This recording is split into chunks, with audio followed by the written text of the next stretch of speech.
Okay, the purpose of this quick video is just to show how you can set up the inlay kits. People are a little afraid to do this, so I thought I'd show one so it's not so difficult and so hard to understand. Essentially, this is the inlay kit that is called the Purple Heart. If you've watched my videos before, you probably know that I prefer to use a skew. So that's what I will be using here. And I prefer to turn at a relatively high rate of speed. So the first thing you're going to realize is these may pop off. If they do, it's no big deal, except it's kind of shocking.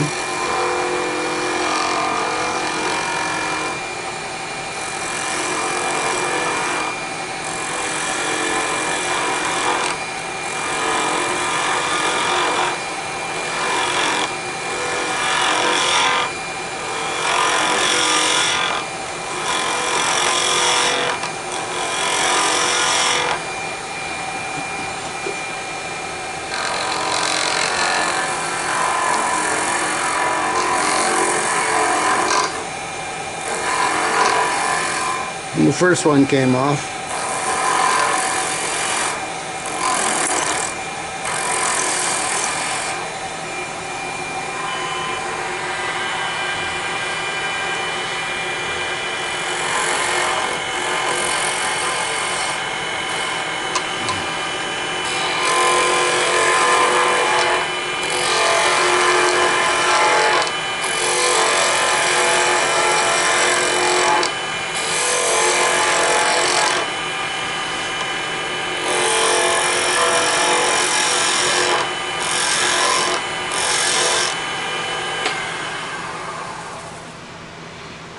You can see the marks from the rubber bands, but they're mostly gone.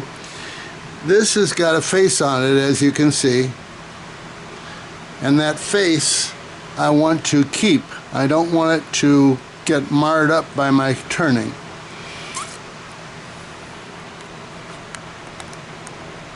Oops.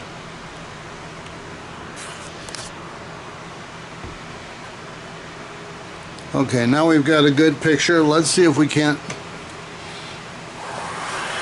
So in order to keep that face from getting, I'm going to make it a little bit higher, proud if you will.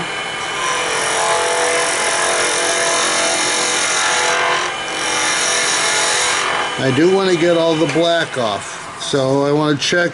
See, you still got some black there, but our face is looking good. A little bit there, so I can take a little bit more off, but I don't want to take too much off because I do want to hold that face.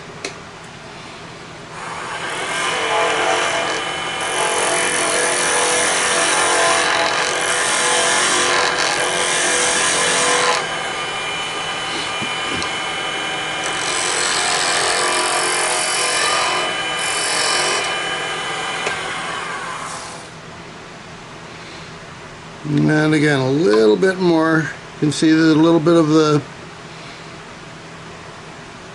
We're looking good though.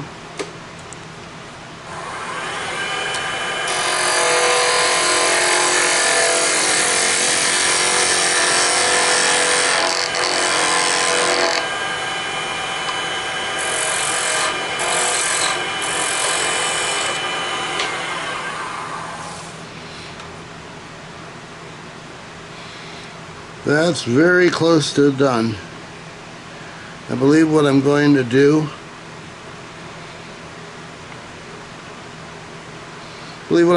is, though, I don't want to sand this because I'm afraid the purple will run into the face.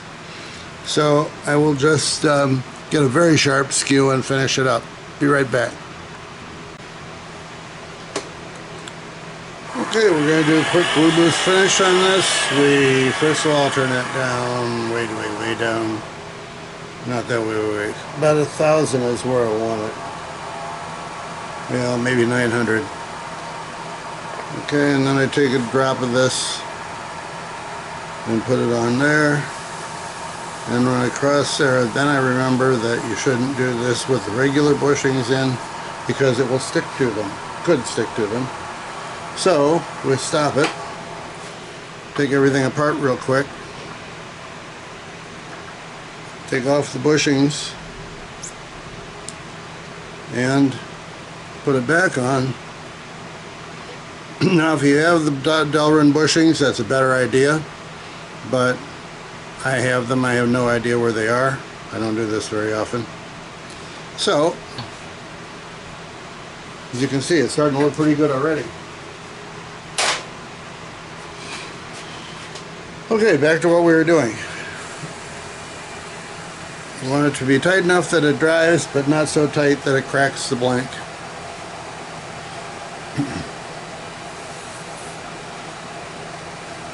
Oh, duh. Quick spritz. Anytime you use the accelerator, you don't have to put much on. Recognize that that's turning at 5 or 6 revolutions per second. So when you do it, you're not really going to use spritz for a second. It's gone around 5 times.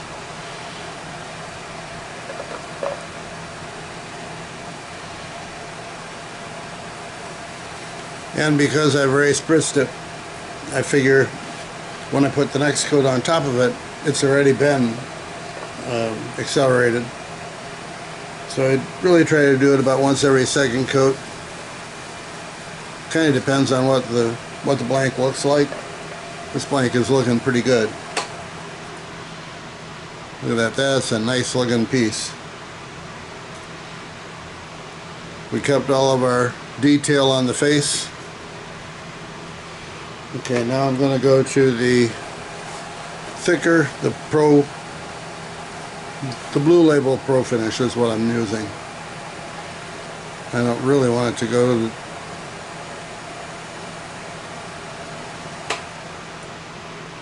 I want to keep that focus so that you can see it. So we take the Blue Label, put a little on the pad, and rub it across.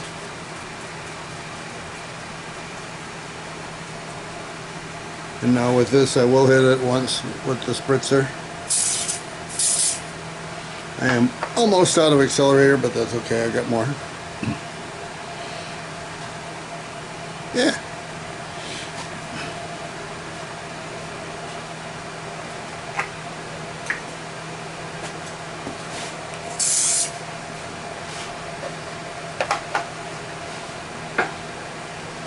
Okay, now we'll put another coat on there and get back to normal. There we go. That's looking good. That's looking good.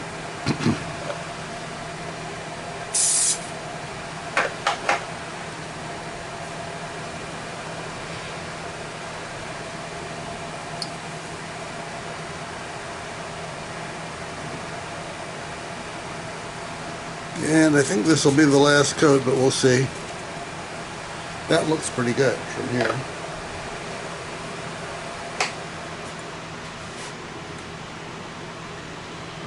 I'd say that looks pretty good.